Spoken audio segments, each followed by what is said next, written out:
Thanks for choosing this free Anfield Index podcast. If you'd prefer to listen to this or any of our other shows without adverts, then now's the time to check out Anfield Index Pro. With AI Pro, you can supercharge your entire listening experience. You'll not only get all of our podcasts without the ads, but you'll have them far faster with our quick publish feature available exclusively for subscribers. AI Pro also puts you in the heart of our sound studio, with an option to listen to many of our shows live and interact with the podcasters in real time as the shows are recording. Upgrading couldn't be easier. AI Pro is available on all popular podcast platforms, and we have our own apps for Apple and Android. Just head on over to AnfieldIndexPro.com and get started today. Hello and welcome to AI Scouted on Anfield Index Pro. On the morning on which we'll all remember as the morning Boris Johnson resigned, I'm Dave Hendrick, joined by Mr. Karl. How are you, sir? I'm not too bad, thank you. I'm just, to be perfectly honest, hoping all this passes as quickly as possible, because if they continue to drag it all out longer than it's already been, I don't think that benefits anybody, does it? Let's be honest. No, it definitely does not.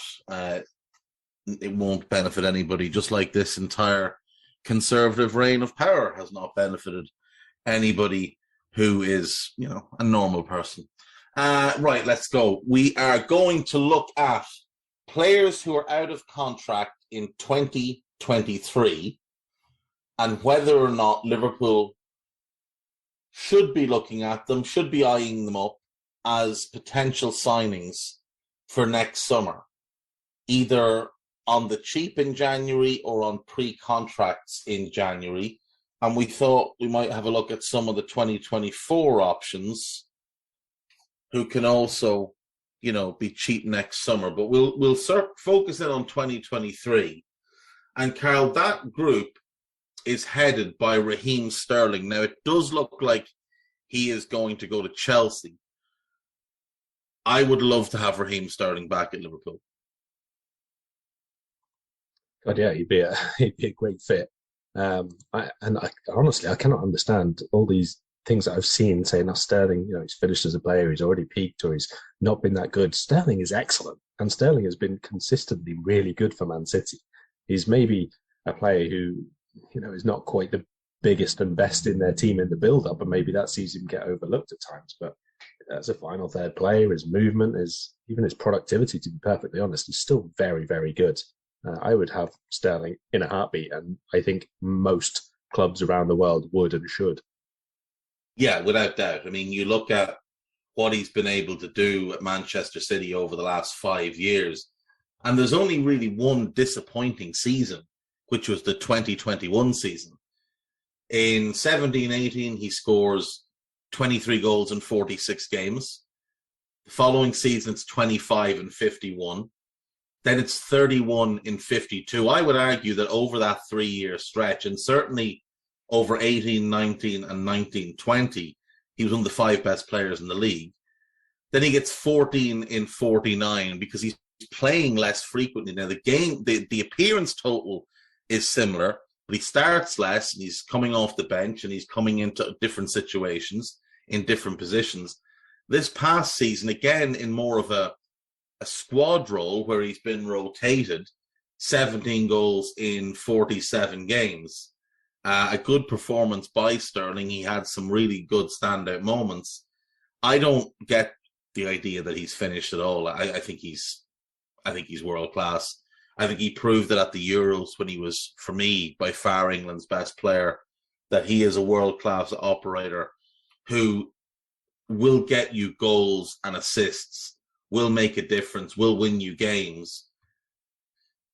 I don't understand why City aren't renewing his contract. I really don't understand what that's about. I don't understand why they spent 100 million on an inferior player in Jack Grealish. Raheem Sterling, for me, if you can get him, you get him. And I think that, Chelsea have been linked to a lot of players at the minute.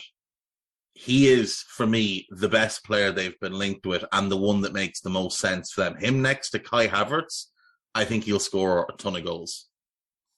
And 27 as well. It's not like this is a player like 29, 30, heading into the 30s, anything like that. He's still got 3 seasons of absolute peak in him. And even if he just maintains the level that he was, let's say, the season before last, that's probably Chelsea's best forward straight away. Yeah, without doubt. I absolutely disagree with the people that I've seen who are saying it's, he's taken a step down, or Chelsea should be aiming higher, or they has already passed his peak or anything. That's absurd. And if he plays regularly and he has the right support around him, I think he will show that very quickly again. Yeah, I agree. I thought in that front three of him, Aguero, and Leroy Sané, with the De Bruyne, Fernandinho, David Silva midfield, that group were absolutely terrifying. And when the shape would flex from the 4-3-3 to the 4-4-2, and Sterling would move right beside Sergio Aguero through the middle and play a little bit off him and make runs in behind, I just thought he was so clinical, and they were so good, so unstoppable. Next on the list, Milan Skriniar, one of the best central defenders in the world. It may well be that he moves this summer. He's also been linked to Chelsea. He's been strongly linked to Paris Saint-Germain. We don't have real need for him, but if Joe Gomez were to ask out at some point, Milan Skriniar would be a really nice player to come in and replace him. He is 27, so he's older than we'd like, but he is a top-class centre-back. I feel like this one is just you playing your collection, and you've just wanted him for so long now that you think, we've got to make our move. That's what I think, Dave.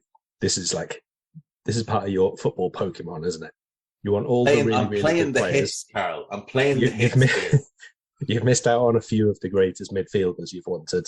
So we've kind of got to make it up to you for this one. I think that's your train of thought here. Yeah, I mean, that would be it. You owe me, so go and get him. But look, I understand he's not a player that we would pursue given the age.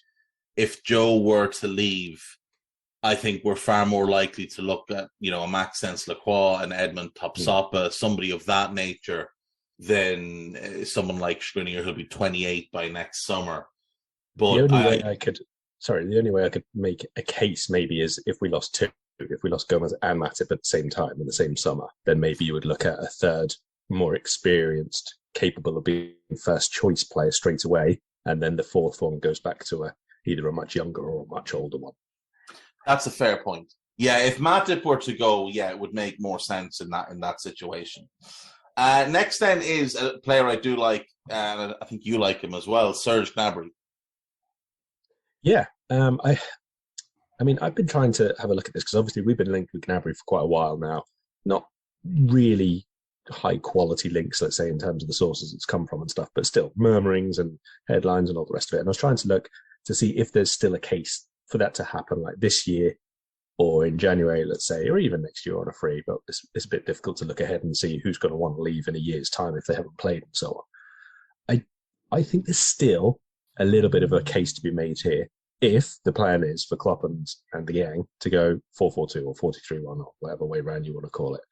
If we're going with a double pivot midfield and we want three genuine attackers who are capable of pressing high and all the rest of it, I think there's still a case for going for Gnabry. Because at the minute we've basically got Salah, Darwin and Diaz as your three, and then Jota, and then it's Firmino, and then it's a few others. So you'd probably still want a fourth starter there. But as we've spoken about before, and I don't want to go into the whole tactical side of it, I think it would be quite outrageous to have that much of an attack-minded quartet, especially in most games, especially in the biggest of games. So I'm not saying it's a dead-on thing, but there's a case to be made at the very least, depending on how they want to play that four in attack. Yeah, I agree. He is a very special player, and there's no doubting that he would be a massive addition to the squad. I suppose you could look at it that you could have that attacking four as an option, and then in certain games, maybe you leave one of them out to bring in a midfielder or to play somebody as a number 10. So you have that flexibility. But I don't know if you're a manager and Liverpool are coming out to play you, and they've got Gnabry on one wing, Diaz on the other, and Salah and Darwin through the middle, and Thiago and Fabinho in central midfield. I don't know how you stop that. I think physicality is really your only option. Just try and be over physical with them and try and bully them a bit, but I still think you get carved apart. The next name on this list is going to, I think, come off this list quite soon. He's a player we might have had a chance to get this summer. I think that chance is gone. And this player likely is Barca lifer, and that is Gavi. Yeah, it looks like now they've agreed a 4-year deal. That's most of the reports that we've got. It's not signed yet, but it seems like they finally got over the problems that they had in agreeing with his representatives. Not so much the base salary, I think, but what comes alongside it, questions of game time and his role, obviously the improvements that they make in the squad and where they'll be in his positions. And I think, obviously, once Barca sort out the economic issues that they currently have, which means that they can't register any of their new signings, then they'll be able to give a bump in salary to one of the ones they already have. So it might drag on a little bit before he actually puts pen to paper. But yes, it appears to be done now. And that's a shame. It is, because he's a very special young player. This player, the next one then, shouldn't actually be on this list because United do have a club option to extend his contract till 2024. But maybe things go sour this year and they decide not to. I would take Marcus Rashford in a heartbeat because I think he's massively talented. Would you take Marcus Rashford at Liverpool? Not for a wide role. I think Rashford has long been best suited to being one of the ones we've spoken about, a second forward, basically, in a two-man attack, someone who can run the channels and operate in the wide areas if he wants, but is free to attack, basically, not defending from 70 yards out and then still expected to lead counterattacks and score goals and all the rest of it. I think he's had a horrendous couple of years at United. Basically, his last really good season, I think, was the behind closed doors, when him and Martial were actually playing pretty well and United were scoring plenty of goals, but it's been so fragmented there, it's very difficult to pinpoint where is a tactical issue and where is a player issue. So I'm not really sure where Rashford falls on that scale. Obviously, he really had a bit of maybe a confidence issue last season as well. And there was not much competency, obviously, from the coaching side for most of last year as well. So I'm hoping for him, because I do like him, that he gets back to being a regular fixture in their team and gets back to playing the football he's capable of, because he is a really talented player. But I don't like him playing left wing. I really don't. He's not a winger. He is a striker, but he's not really an elite number 9 as such. So I do think he's much, much better. If they play a really narrow 4-3-3 or something like that, then fine. Maybe you can use him left side then. But again, with United, we're still waiting to see what they do in terms of how they line up and where they use people. If they just go to a 4-2-3-1, I wouldn't really like to see him left wing again. I think it wastes it, to be perfectly honest. I agree. I think the role that Sterling had in that City team a couple of years ago, that really narrow inside forward who flexes into one of a front two, I think that's the type of role that would suit him. Or, if you're committing to playing 2 up front, if you play him just off your number 9, I think you'll get a lot out of him. I felt like last season he was just worn down. The previous season he plays 57 games. He plays at the Euros. He misses that penalty. Then he has to go and have, I think it was 2 different operations. It just looked like a player who was mentally and physically exhausted, because you've got to factor he is 24 years of age. So he started last season at 23. And in the 5 seasons previous to that, he had played 53, 52, 47, 44, and 57 games. That's an awful lot of football for a 23-year-old to have played. And there was an 18-game sort of, first season before that as well. He just seems to have been overplayed. Like, I know United have been desperate. I know that he was sort of a big hope for them, one of their own from their academy. But it just seemed to me like they loaded too much pressure on him. He played through all those injuries. Then there was the heartbreak of missing that penalty at the Euros. It all just seemed to come together to cause what happened last season, which, like as you said, was an absolute stinker for him and a stinker for United. Fabian Ruiz, we've talked about him a bunch of times before as a potential midfield addition. I would still take him. Not necessarily, it doesn't have to be a starter, but I mean, if we were to play a double pivot of Fabinho and Thiago, having him and Naby as the backups would be, I think, exceptionally strong. It would. I don't know why, but I've never really seen Fabian Ruiz fitting really, really well at Liverpool. I just think he's kind of in between all the roles that we have. He's, at one point he was playing basically as number 10 for Napoli. He's obviously played a lot deeper than that as well, and is a very good controlling player. But I think he's best when he gets on the ball and is able to run with it a little bit. To be honest, I think he's a little bit slow in releasing the ball to really fit in with our style of play. I mean, he's a very good player, obviously, but there's just something about him that I'm never completely sold on at the very, very highest level. So I would probably pass. You disappoint me greatly. No, it is an odd one because he is a really good player, but there's just something about the style of his play that I'm not really able to pinpoint it, but I just might be why he's been at Napoli so long, to be fair. Yeah, I just don't quite get how he impacts and controls games at the very highest level in the very biggest of games. He seems to have been kind of between roles, like I say, for probably 4 years now. He's kind of bounced around depending on who the manager has been and which exact role in the team he's had.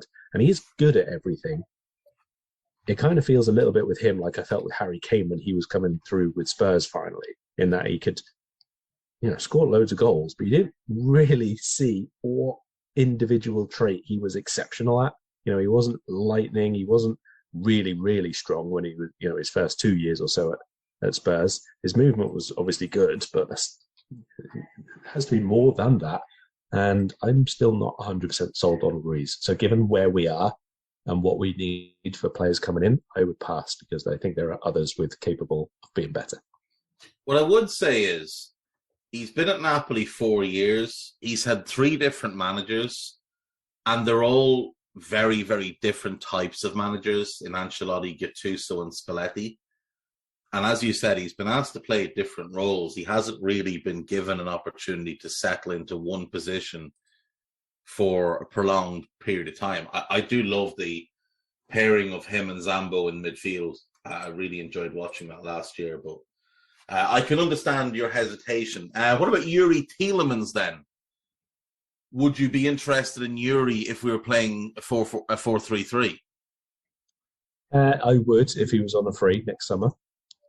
I do think that he is one that we have left behind in terms of, maybe 3 years ago we were looking at improving the midfield and he would have been nailed on as someone who could come in and be an immediate upgrade on what we had and be someone who could progress because he would have only been 22, 23, that sort of age, and he could progress with the team.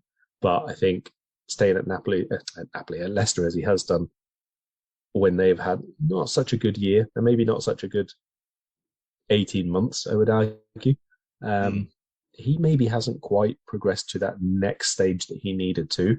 And Liverpool obviously have. We've gone on again another level.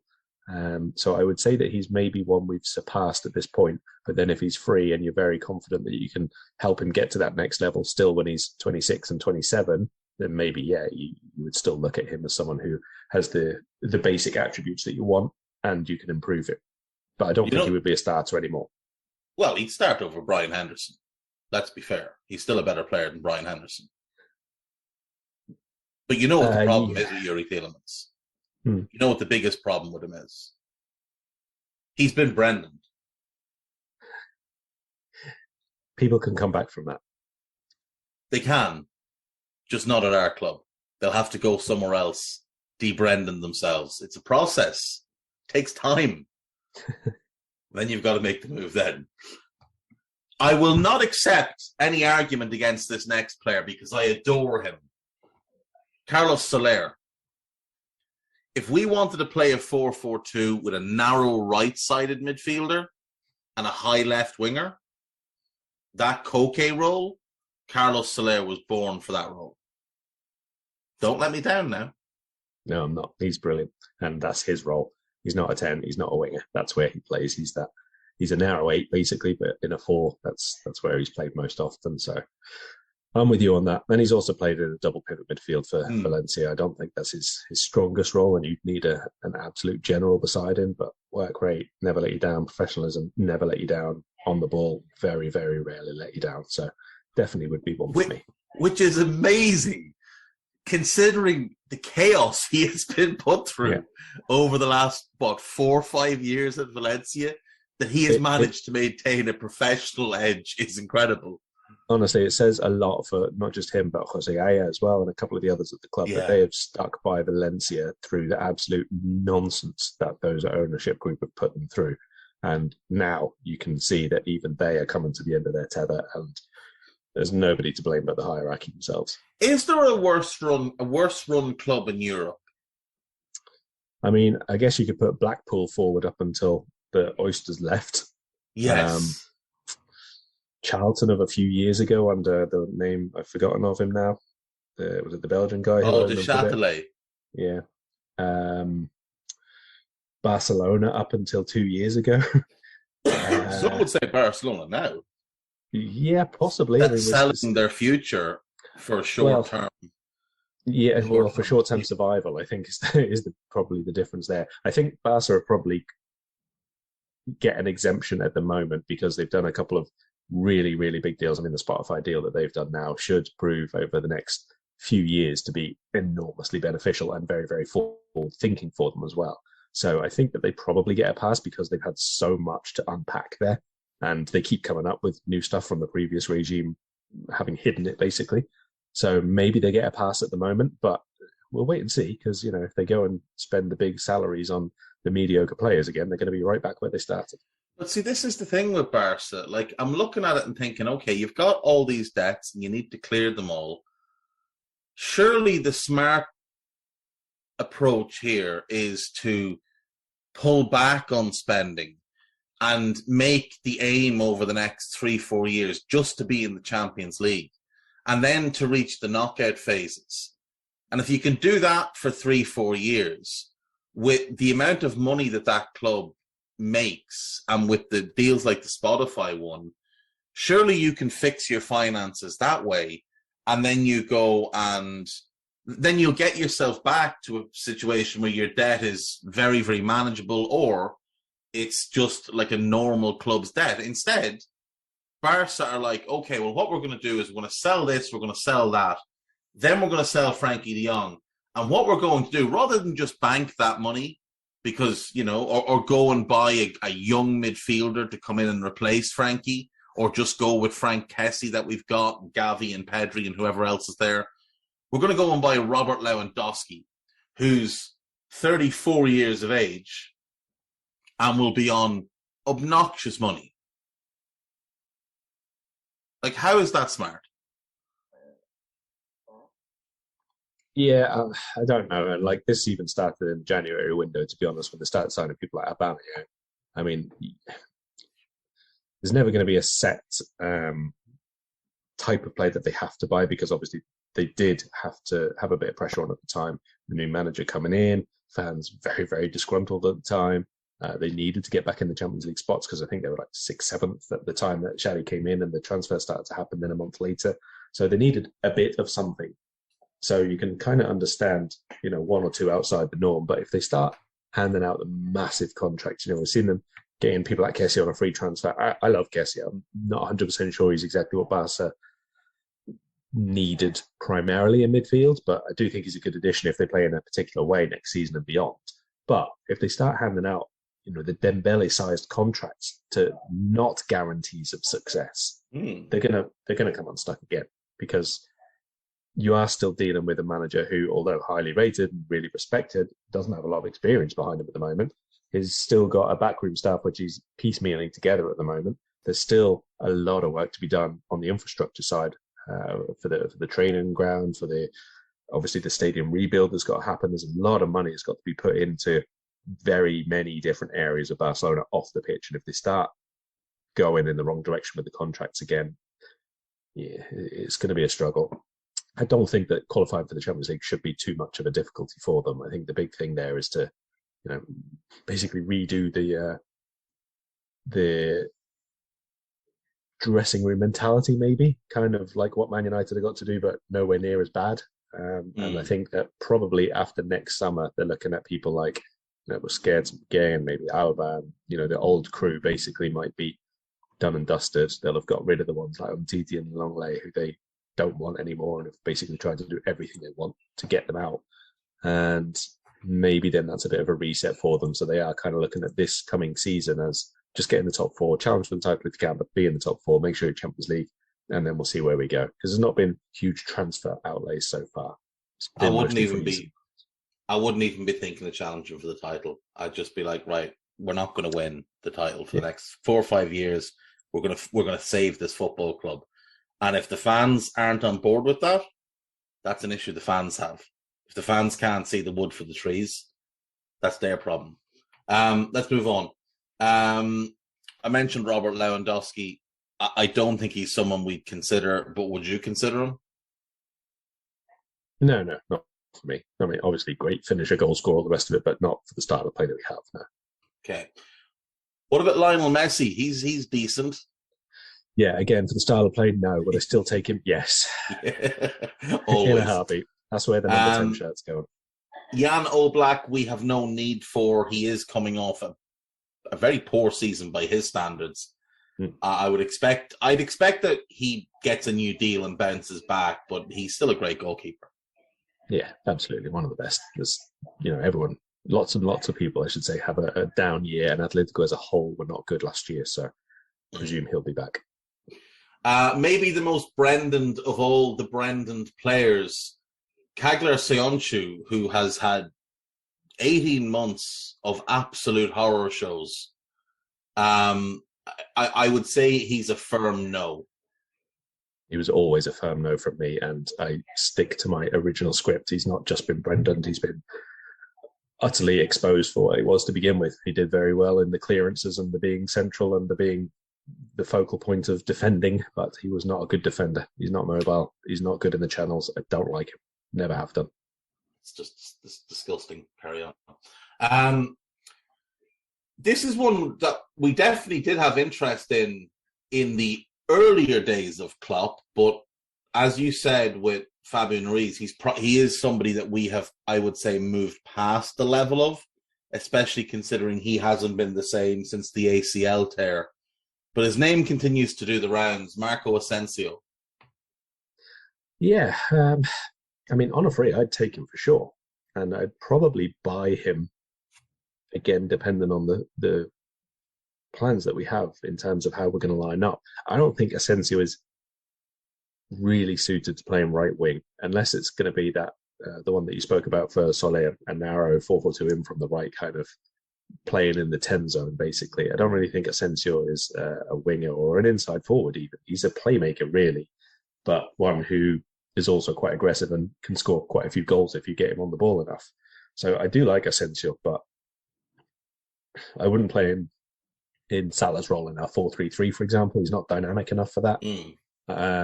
He would be someone I would be looking at is, if we do go to a very much more structured 4-2-3-1, which is not necessarily something I want, but he would be someone I would consider there for the middle. Do you remember when he first broke into the Real team and every single goal he scored was an absolute worldie? And he looked like he was going to be the best player on the planet. Everything found its way into the top corner. From everywhere all over, from anywhere on the pitch, he could just arrow it into the top corner. It was ridiculous.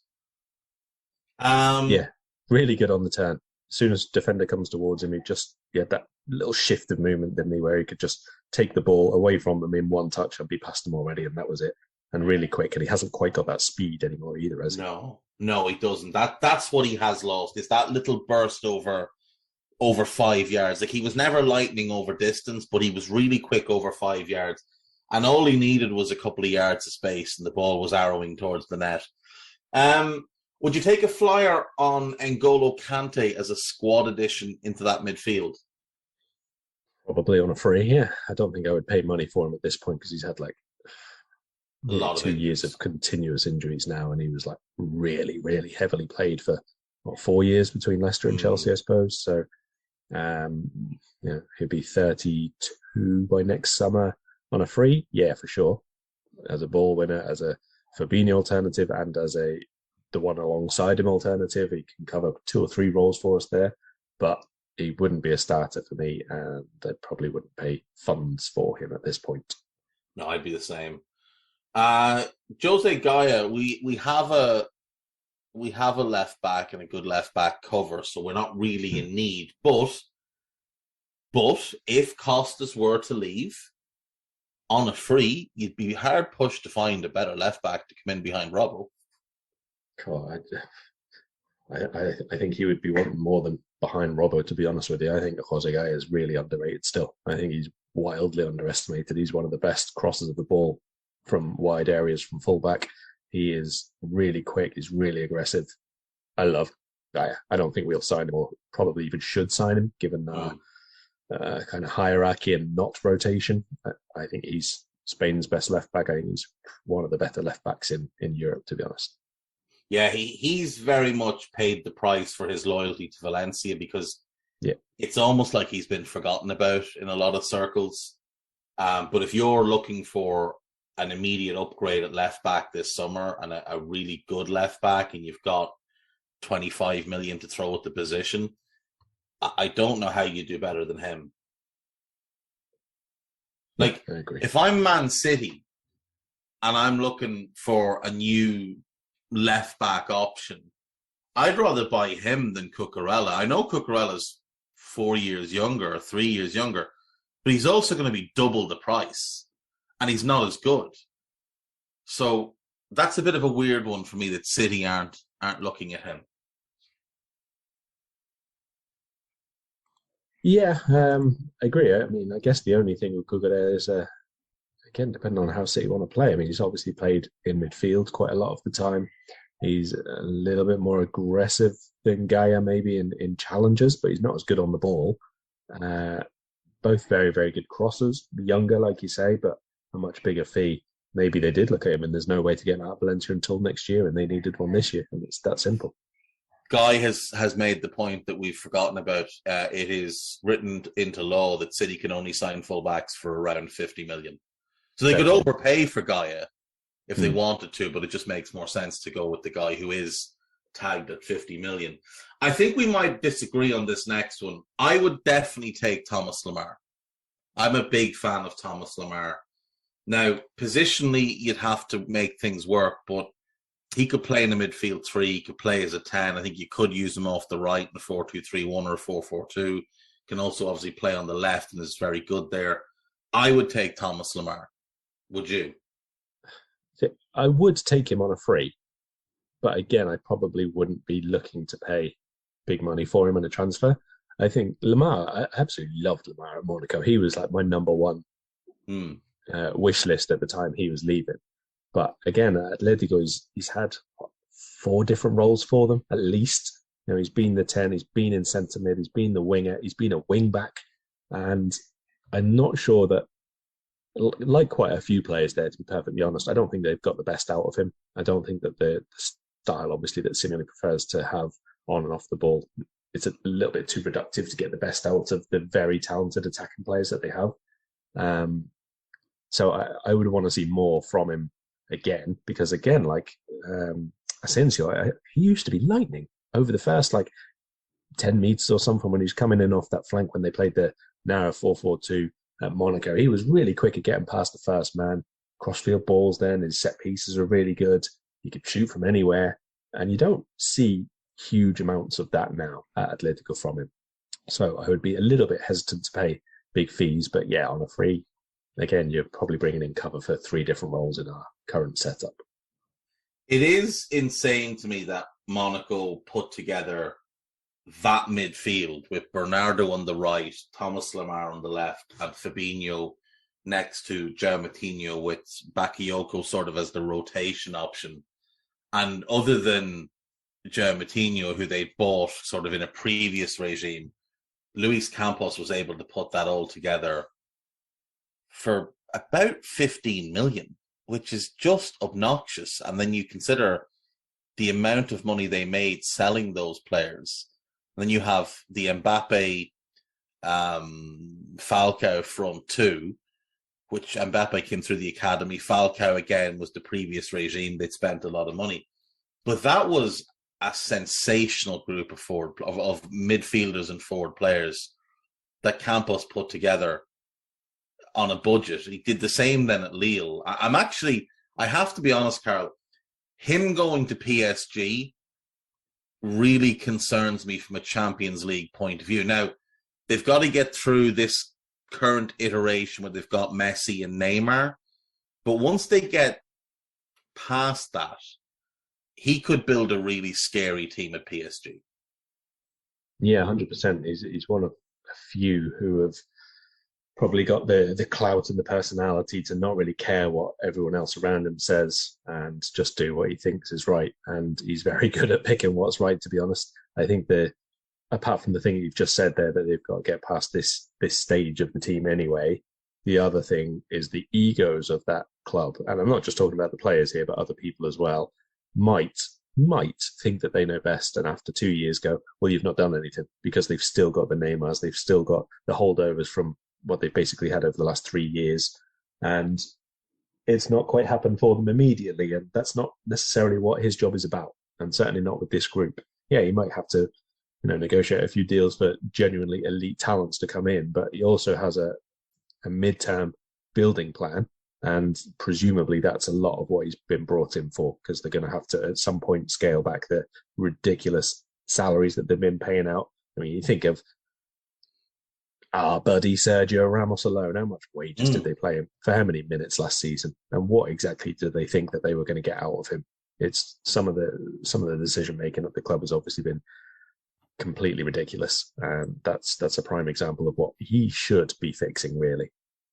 Yeah, they've been star hunting for too long, and he won't do that.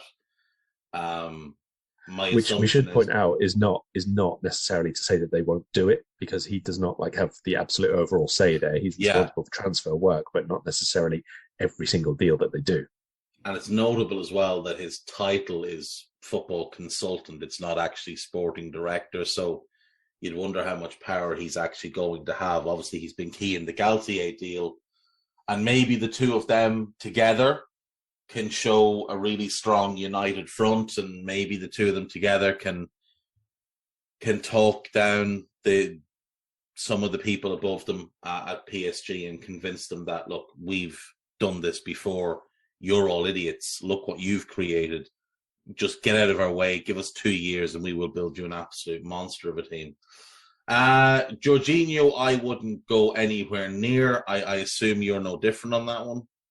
I would go near him, but I need to pass him taxi fare somewhere else. That's fair. Douglas Luiz from Manchester City, a player I do like, but from Aston Villa, formerly of Manchester City, a player I do like, but he didn't kick on at all last season. In fact, he went backwards at a startling rate of knots, especially when Gerrard took over. He's definitely more of an 8 than a 6. I don't know how well he'd work in a 2-man midfield, but I could see benefit from him in a 3-man midfield with Fabinho and Thiago doing something akin to what Gini Wijnaldum used to do, but maybe offering more on the ball. Yeah, I mean, it would be a pass for me, but I think if we had a different type of number 6, if we had a bit more of a deeper playmaker and we needed more protection ahead of him, then I'd be more inclined. If we already had Jorginho, for example, and not Fabinho playing deepest, I would want someone like Douglas Luiz, who's really good on the ball, but is the much, much better defensive player as well, to defend a lot higher upfield and all the rest of it. But given what we already have and how we play with the 8s, he's not one for me. What about Luke 2 Dinners Shaw? Would you take Luke? What, for dinner? For his third dinner of the day. Nah, I like Luke Shaw. I do like him. I think he's been ridiculously badly treated at times at Man United. I think he's been really overlooked at times as well. And I think he's a good player, but I obviously wouldn't take him at Liverpool. He's nowhere near the level of Andy Robber. No, he's not. He had a really good season with no fans in the stands, but I mean, so did Jesse Lingard, so it means nothing. I hope this guy signs a new deal and stays at Crystal Palace for the rest of his career because they'll build him a statue, and I think he'd be a lot of fun in a front four of Olise on the right, Eze on the left, and him through the middle with either Mateta or Edouard. Wilf Zaha. Would you take Wilf as a squad addition? No, don't like Wilf Zaha. Obviously, as a player, very good, but he's just such a moan. He really does my head in. He is an absolute cry arse. Mohamed Salah needs a butler. Would you take Riyad Mahrez? No, just in case we get a late penalty and he misses. Yeah, well, he's definitely going to want to take it as well. Yeah. I mean, I do very much like Riyad Mahrez, and a couple of years ago, before he went to City, when we were trying to sign Nabil Fekir, I did wonder, would Riyad Mahrez not be the perfect one on the right with Sadio on the left and Mo through the middle with Bobby just off him? I think he would have been absolutely ideal, but I don't really like how his game has altered since he's gone to City, and he's a massive stat pattern now, which is just not for me. I think the ship has sailed on this next one, but I'm contractually obliged to mention him for Dell. Memphis Depay. Yeah, again, another one who I thought would be great for our rebuilding process about 2 years ago when he only had 1 year left on his Lyon deal and we were in need of much better quality and depth in attack. But since then, it's been another year at Lyon where he was good, but he's had the knee injury as well, a year at Barca, which can upset the best of people. And I probably would take him if we do go to the 4-man attack, because he can play 9, 10 and from the side. But he wouldn't be a starter anymore, and he would probably only be at the Jota level of squad options now, I think, and we're probably not going to need another one at that level. I think Memphis might be best as the biggest fish in a small pond. Like, I think Lyon was just perfect for him. And I wonder if maybe he'd be better going to a club like Lyon or, you know, a Benfica or somewhere and having the team built around him a little bit, playing to his strengths. If he went to Ajax, for example, he would wipe the floor with everything. Ajax, in that role that Dusan Tadic had a few years ago, with the attack built around him and everything focused, I think he would just absolutely cook.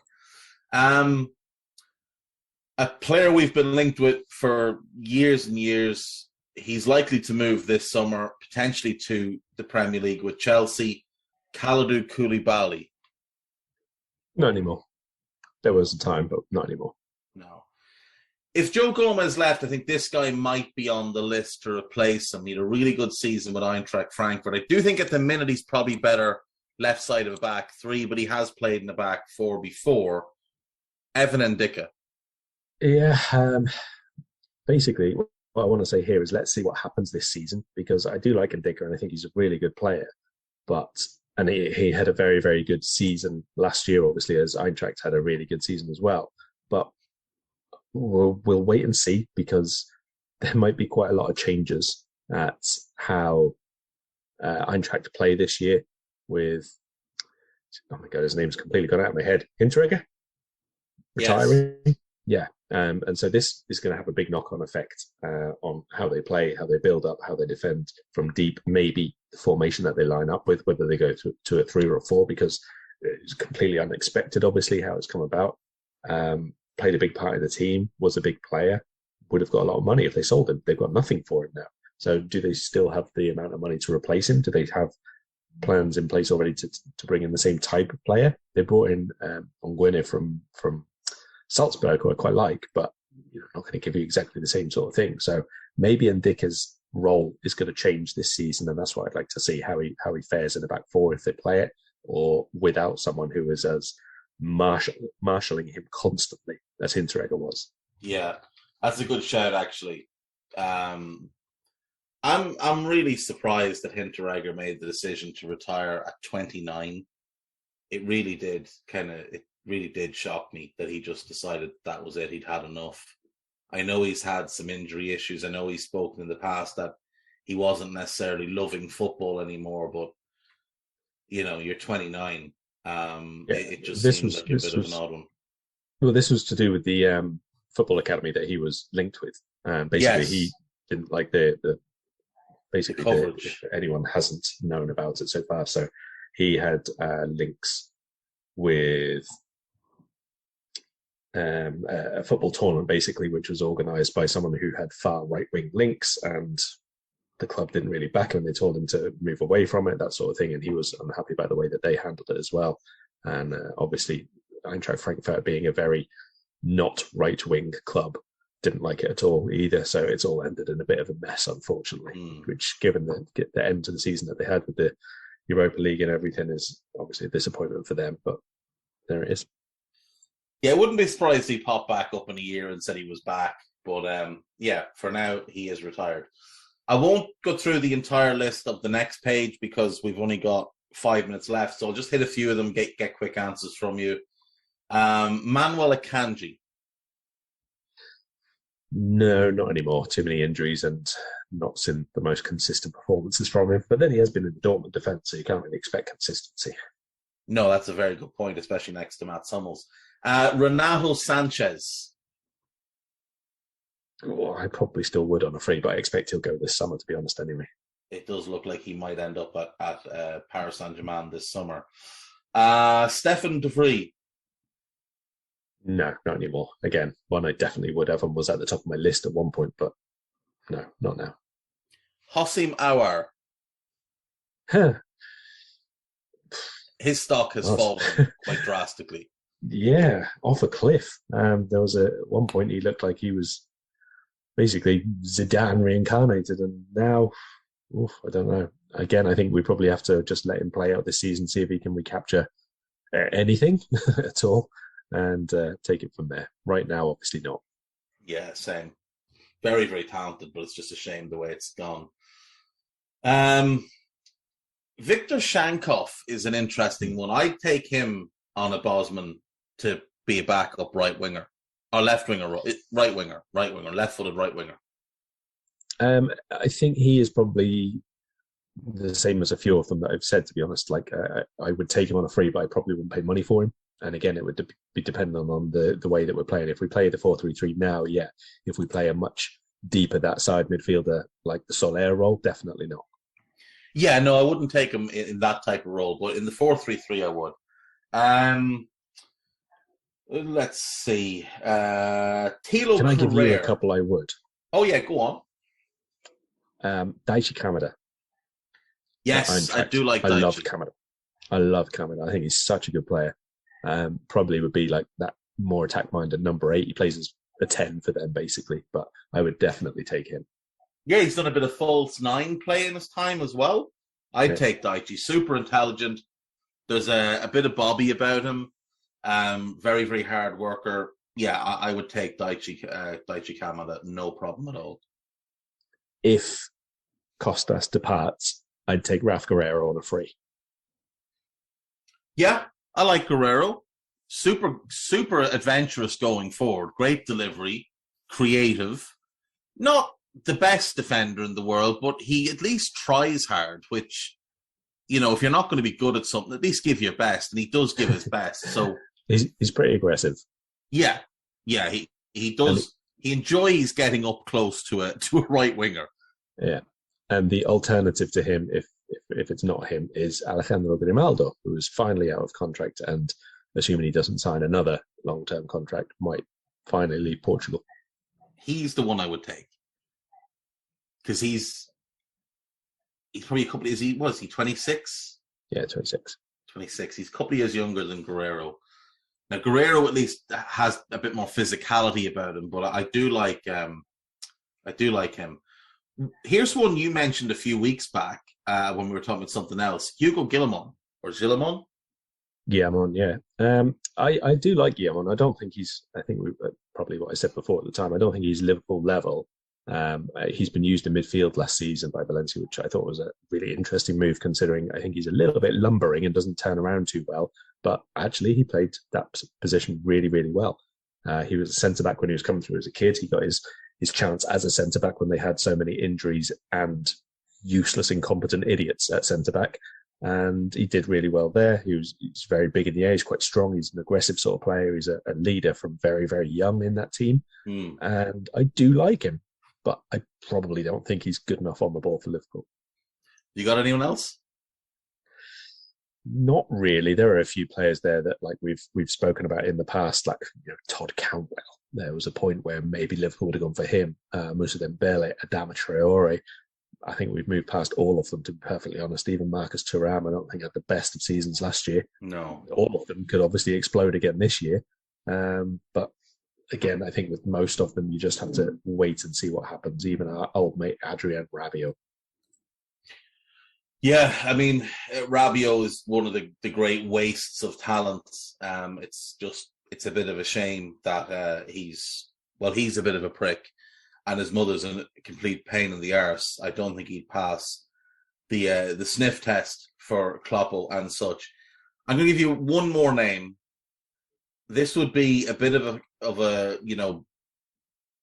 backing the talent. He hasn't necessarily always shown what he's capable of, but I do believe he's got the ability to play for a team like us.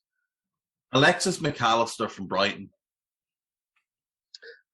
Oh, I quite like him. I just wonder whether he looks a really nice player because he plays in a really nice team, if you know what I mean. When they're on the ball, Brighton can look very nice to watch. Yeah, very attack-minded, very neat and tidy and everything, but not really aggressive enough and ultimately not quite good enough. I would really love to see him get a run of games with a decent number 9 ahead of him and see how that goes, because that would tell you a lot more about where he is in terms of his creativity levels, his consistency, and if the number 9 has obviously taken some attention away from defenders, then maybe he gets a little bit more space and freedom to wreak havoc as well. But when you are basically playing with a ghost or a shadow or a hope of somebody up front, it's very, very difficult for all the number 10s to do all the things.